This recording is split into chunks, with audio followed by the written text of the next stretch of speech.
All right, good afternoon, everybody. Thank you for coming in, taking a listen to what we defined as a panel, but in essence, it's really me interviewing this young lady over here about their journey going to zero passwords. I'm Ryan Rowcliffe. I'm the field CTO with HYPR, and with us is Cisa Kurian. All right, I did not murder that. And Cisa is a principal security advisor at CVS. For me, I know CVS as just a consumer myself.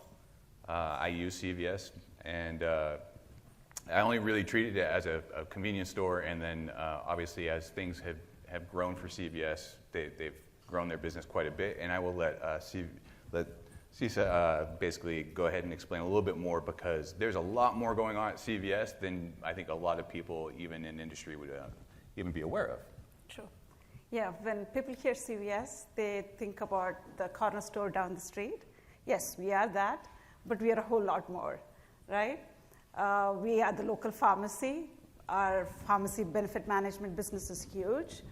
I was part of Aetna, and a few years ago when there was talks about a merger between Aetna and actually acquisition, I thought Aetna was buying CVS and not the other way around. So we're a health insurance company as well. Recently we bought Signify Health, which is a major technology and services company that focuses on bringing healthcare into, bringing clinicians into the homes, caring for people where they are. We've acquired Oak Street Health as well, which is a value-based primary care company focused on healthy outcomes for the older generation. So essentially, we have positioned ourselves as a leading player in the healthcare space. As a lot of you might know, we are number 4 on the Fortune 100 list. That is much more than I think I would ever acknowledge as just a consumer of that. There's a lot going on there. Mm-hmm. As I said, we are basically going to be more or less interviewing you in this flow. But as you had already described a little bit about that, there's an acquisitions and expanding. Can you explain a little bit more about your role in the business that you're responsible for, and obviously I think the impact that, say, going passwordless has, and obviously the challenges, and how did you actually become that principal security advisor? I know you have a longer history than that. I know. I'm principal security advisor in the Enterprise Information Security Organization of CVS Health. And like I said earlier, we've had many different acquisitions. And we are positioning CVS with a digital front. Having a digital front strategy, digital first strategy. We want to position CVS.com as one of those top health websites, which provides an innovative platform for health engagement.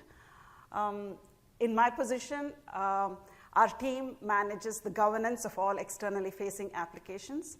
We are responsible for all that the right controls are implemented in these externally facing applications that support our end users. Our team also manages the next-gen authentication platform. This platform provides, next-gen auth capabilities, basically risk-based authentication, industry standard identity proving services, and passwordless authentication services. Well, that's quite a bit of services and quite a bit of applications you got there. As you brought up the next-gen platform, which has passwordless and all these other things, what was it that was the trigger? Because we have a history. You guys were at Aetna going with passwordless quite a few years ago. There's some people in this room that have even said that they've been around for like 9 years. And that's excluding our CEO. But as this had evolved, I know that we were trying to get some other applications on board with passwordless, but what was it that was the trigger, or something in which the business was willing to do to start looking at upgrading your authentication? I mean, we started off with wanting to improve the security of our externally facing applications, right? We knew that we had to reduce our reliance on passwords alone for authentication. I know that passwords are weak, and that has been talked to at length, especially in these circles. Passwords can be easily cracked. Users tend to use the same passwords across multiple websites, and with the frequency of password data breaches that happen every other week, and the credential stuffing and the brute force attacks that happen, we knew we could not rely on passwords alone for authentication, so we had to upgrade. So fundamental driver initially was security, keeping our user accounts secure. Yeah, and it seems to be that this whole week is passkey week here at Identiverse, so I think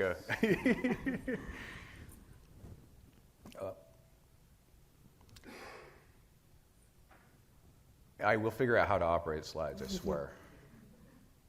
There we go. As we were talking about passkeys and we're talking about passwordless, what were some of the benefits that we were really looking to achieve? I know that you brought up security as one of them. Historically, usually security isn't the one that drives the business. Yes. I think we can all agree it's usually not the security initiative that gets us the budgets or the money in order to implement something. So what were, from your role in looking at the organization, what were some of the key benefits that you were looking to try to present to the business to actually bring in more of a passkey or passwordless authentication? Yeah, fundamentally, we wanted to improve the user experience without compromising security, right? We wanted to give users the ability to access resources digitally, like whether it's looking at the status of a claim or refilling a prescription or even downloading your vaccination record. We want users to be able to do that in a secure manner, right? And we wanted to make it easy for them to use. Usability and security, it's hard to strike a balance.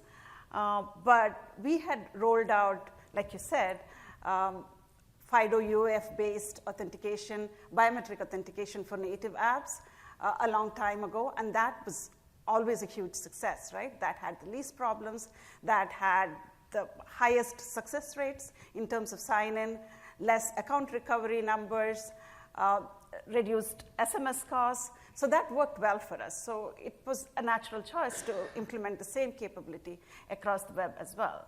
So, I guess you get to be one of the more fortunate ones that was able to deploy something that was more passwordless pre-passkey generations. Yes, yes. Right? So you had some metrics that you could help promote back up to the business to show the value. So I'm pretty sure we're all familiar with how noisy our space is and how many vendors all say the same things, that everybody's doing a passkey, everybody's got risk-based authentication, everybody's got zero trust. As you were going down this path and journey, you have to look at other vendors in the space, and you're going to have to do cost and benefit analysis. What was it for you to cut through all that noise to find a solution or a provider in which would work for your organization? So like I said earlier, we had implemented FIDO UAF for our native mobile apps, and we partnered with the pioneer in the space. Back in the day, it wasn't as noisy. There were a few vendors in the space, and we partnered with HYPR, of course. And they had a similar vision about security like us. They believed in defense in depth approach towards security, and the support from the technical support staff was excellent. We had tried them, it worked for us, so why change what works, right? So we stuck with it. I will take that all day long. Yeah, I'm sure you would. Well, I think that goes to, even being vendors, it's upon us as vendors to do the right partnerships to deliver and help, achieve those goals and not run away from any of the problems and obviously grow together as we go, especially because we're dealing with something that's so new, right? Not everybody in the space has implemented these type of technologies. More or less, CVS is kind of on the cutting edge of things. It is. We can almost say CVS beat Google to the market going with passkeys, absolutely right? We did. Thanks for saying that. So we considered going passwordless probably early in June for the web. I mean, we had done it for native apps a long time ago, but for the web, probably early June. And then we were live mid-April. So within a matter of weeks, we went from design, integration testing, getting all the necessary approvals. We finished all that, and we were live in April of this year. And I know HYPR is along with us for the ride. They were as invested in our success as we were, partnered with us, gave us guidance on the evolving spec. And I think we're about 700K users right now, but we've seen success, yeah. Yeah, that, you know, and I think we should also acknowledge too, as you rolled out that 700K, I mean, these are users of CVS. I mean, outside of myself being a consumer of CVS and really excited to see passkeys, what type of user base do we have that is actually using an opt-in method where they're being presented the ability to enroll for a passkey? It's not necessarily technologists, right? True. Dealing with people looking at refilling their prescriptions could be more on the elder side. Yes. So generational differences, and maybe some people that don't even know how to operate their cell phones too well. So it's, that number is, I think, amazing based off of an opt-in strategy. But moving kind of a little bit back and forth from that, as we went to this, what I would say is a pretty successful passkey deployment and adoption path, for driving awareness from the stakeholders within the business, what would you say was some of the key indicators? Like, we spend a lot of that time during the Aetna days and driving that, but yet the business is to get other applications onboarded to try and take on that model was a little bit more challenging. But something this year happened, and all of a sudden we started running really fast. Yes, yeah. So, I mean, if you're like me, you know, I'm part of enterprise information security, and I'm trying to get buy-in from digital leadership to enable this brand new authentication mechanism, right? We've been talking about that for years. What I think worked for us was to get the architects excited about the art of the possible. You know, start working with the architects first, work with product owners, and then lean in on their support to get their support to work up the chain to garner the necessary support from, you know, senior leadership. That kind of worked well. But having said that, what really helped us was these joint press releases by the Microsoft, Apples, and Googles of the world. You know, it suddenly very quickly upgraded us from being R&D to, oh, yeah, we should be doing this right now, right? So that definitely helped. FIDO Alliance is doing an amazing job marketing passkeys. So all that buzz definitely helped us garner the support that we needed to finally get this going.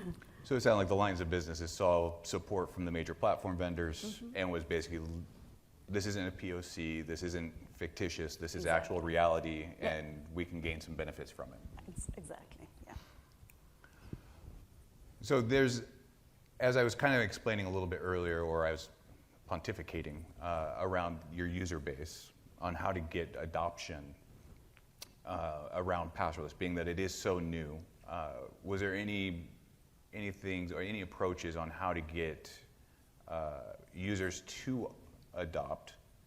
Because when we say MFA or we do these things, it's usually very, very difficult for users to want to opt in or participate.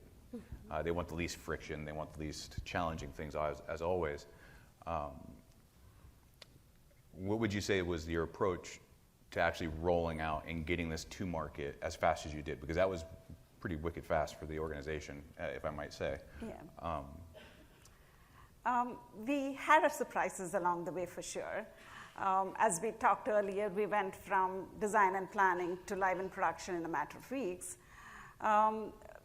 There were there were gaps in the implementation that are being addressed right now. And also, like, users, I think, despite what you referred to the older generation, they're all very familiar with using biometric authentication for signing into mobile apps, right? That's been done for a while, and users are really familiar with that. But with passkeys, the steps changed. The steps for enrollment changed. For instance, I'm calling out Apple here. You had to enable your keychain in order to enroll into passwordless, into passkeys. You know, we saw a drop in enrollment because of it.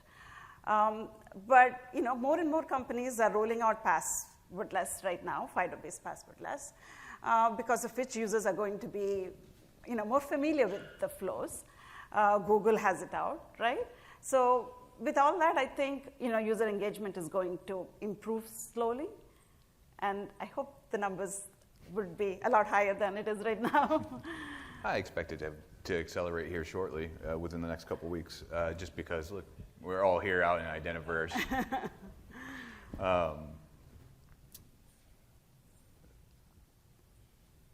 Oh, I think we're moving much quicker than I had planned. We're having too much fun. So as you've gone through all these challenges, and you've had a lengthy career, you've gone through your history of, I think you were an application. Yeah, I started off as an application developer. As a developer, and now you've gone into security and everything else. So there's, one, we're being recorded, and two, there's people in this room.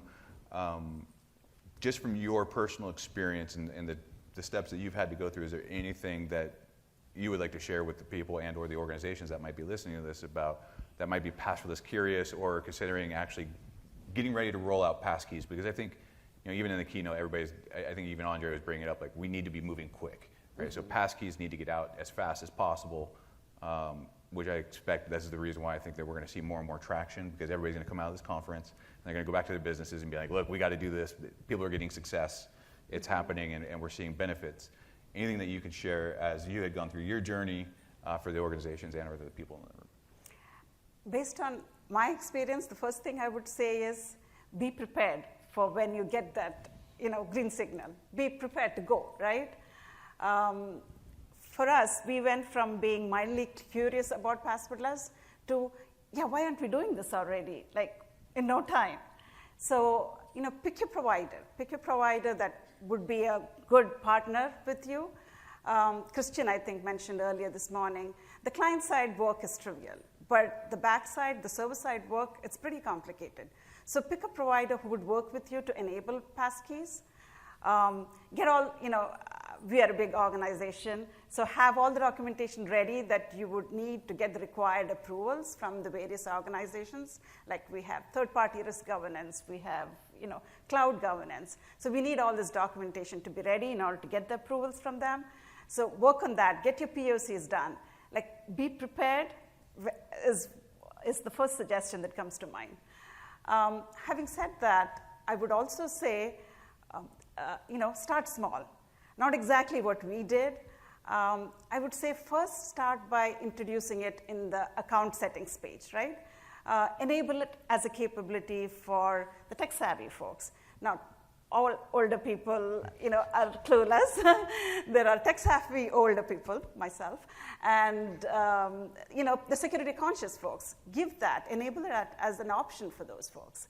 Then slowly introduce it into the account recovery flow, right? As you go through these flows, you'll iron out whatever problems you might have, and then introduce it into the login flow. That's something I would have done differently. Passkeys are here, right? It's not perfect. The solution is definitely not perfect. It's going to evolve, but we cannot wait for the spec to be perfect or the solution to be perfect before we roll it out. We have to start somewhere, get that capability out there and be prepared to iterate, right? Because compared to, MFA, traditional MFA, where you have higher friction, SMS costs, this is a user-friendly, more secure, non-phishable option, right? I mean, the message is getting there everywhere. So be prepared, get this, solution out there for users to adopt, and be prepared to iterate. Make your solution better, fix your short-term issues, have a long-term vision, and continue to work towards that. It's a journey, right? You are never going to be done with this. Being in security, you'll always have to iterate. Like, I think Andre said it yesterday in the keynote. Architect for agility. That's what I would say. I think that was a very, very well-spoken, well-structured recommendations for everybody. Let me see. Definitely have more time than I expected. Any questions? Because we do have time for questions. It's supposed to be only a 5-minute section for questions, but we do have a successful passkey deployment organization right here. If there's anybody in the room that has any questions. If not, I can start dancing. Did you deploy passkey from the consumers? Yes.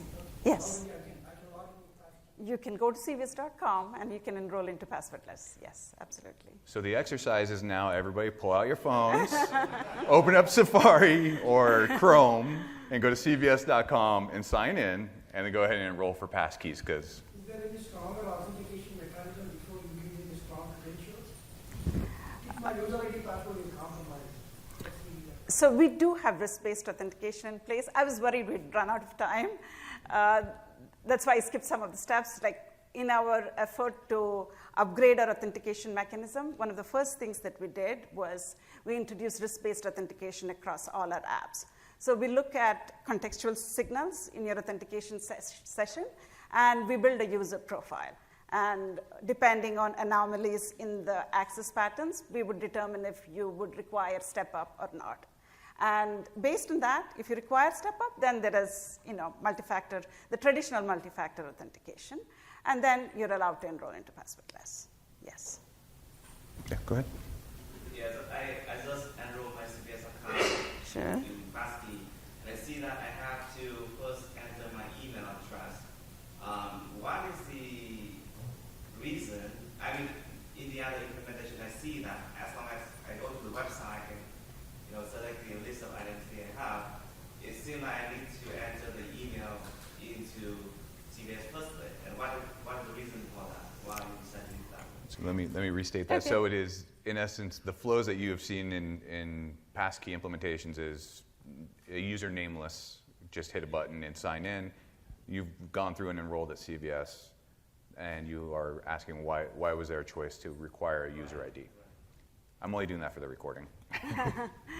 Was that the question? I actually had interpreted the question differently. Yeah, that's the question.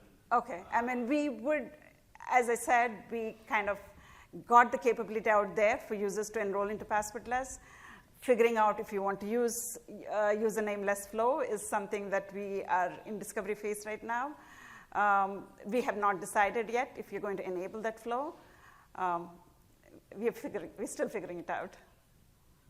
So I think it also goes back onto this is an iterative, like we are so ahead right now. So Apple would announced in September, basically passkeys, and we're not even, June tomorrow. Mm-hmm. And this traction is happening so quickly that there are some things in the spec that aren't 100% yet, or what we expect from user experiences. I would say we also have to be aware of the difference between a Chrome experience and a Safari experience, a Brave or a Firefox. Like we still have some discrepancies there, and it sounds. What I would expect is that we need to plan as organizations, what are each one of those different user experiences going to be like? Because we have to anticipate, as users are starting to onboard, we haven't gotten that similar pattern across all of those browsers. I saw a hand out of the right corner, and then there's one in the back there. So this is purely a consumer-facing implementation? Yes. Did you attempt anything similar for your employee population? So the question is, the topic that we're discussing is a consumer-oriented implementation. Is CVS looking at anything from a workforce enterprise use case? We are looking at it, but like I said initially, we are the consumer IAM team. We are not responsible for the rollout of the passwordless capability for the enterprise users. Yeah. So there is a separate team. They're working on it, but it's not there yet. I'd really like to hear from them on how they're making a business case, but that's great. Happy to connect you with the right folks at CVS Health for sure. I'll get your name after the session. Yeah. All right, and I think we can pull you back there. Thank you. So I use the CVS app, and as part of using the CVS app, I have an email address and a password that's provided by a password management solution. And when I go into the app, obviously I'm using facial recognition, right, to clear into the app.